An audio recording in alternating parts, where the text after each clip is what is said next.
Thank you, William Wordsworth. That was awesome. And next we have Dominic DiCarlo.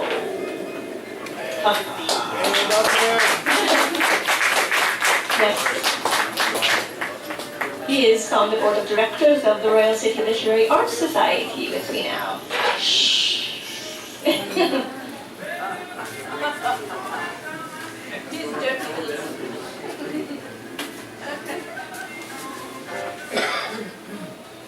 Oh, there are shadows here.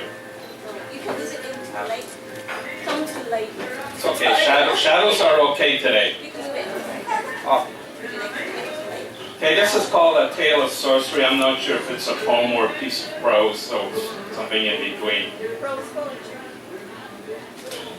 Exhausted from the day's journey, I settled into a quaint little motel on the outskirts of a sleepy town where the sun now quietly drifted below the mountains.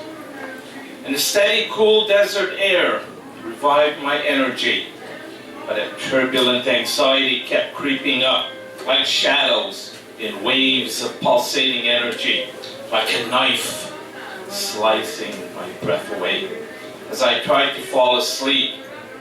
But the need to leave the room was uncontrollable, and I felt the terror with its might. It was past midnight, and the cool breeze felt good, but the tension mounted, and at any moment, something was bound to happen, and I had a nauseating feeling that I was being watched, and strange sounds grew stronger and stronger. Those croaking sounds I had heard in the sorcerer's house once upon a time. Now on the horizon, a silhouette appeared, draped in black against the moonlit night, quietly approaching me like a masterful stalker. Spellboundingly, a beautiful woman kept getting closer and closer, and with a sudden jolt, my heart skipped a beat. Parts of me flew, and a chilling intuition cascaded upon me as I realized this was a sorceress. That was my stalker, my benefactor, my mentor, and suddenly her beauty melted away, and her delicate face transformed itself into an ugly crone, and then quickly reverted back to that elegant beauty. I shuddered at the absurdity of it all. Suddenly, she began to run, and quickly I followed her, and I kept following behind. I kept following behind. And I marveled at her speed of flight, her agility, her gracefulness, and she disappeared into the night as I chased her. And I absent-mindedly, suddenly, in an hour, turned around, and she was there a few feet away from me, running after me, and my eyes blinked incessantly as she ran past me. I fell to the ground exhausted. She kept running. She was a silhouette in the night.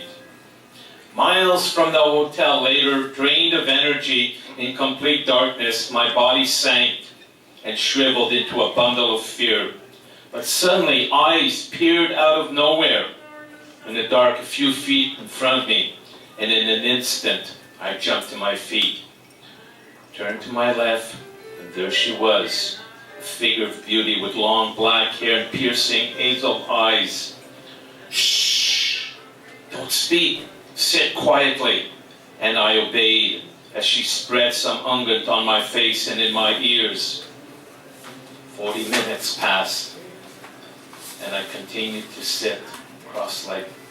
And she watched me from the left side, a few feet away, and again those eyes appeared. I looked at her, and then I looked ahead. We were not alone. The eyes were a few feet off the ground, 4 to 10 feet in front of me, and they shone. The figure took a shape like a coyote, and it was iridescent, shining like a star twitching in a constellation of jewels and stones. I sweated profusely. I wanted to run as quickly as possible, yet I wanted to stay there forever. The feeling was stupendous. I turned to my left, and she was gone. And I became catatonic, unable to think, euphoric, and apprehensive. Later, I seemed to wake up. Had I been in a dream? Fear returned, panic followed. I began to tremble, and a sharp wind slapped my face with a cool breeze. Suddenly, she took my hand and in silence led me back to the motel, and then she left. The next morning, I went to check myself out, and there she was, a clerk at the desk.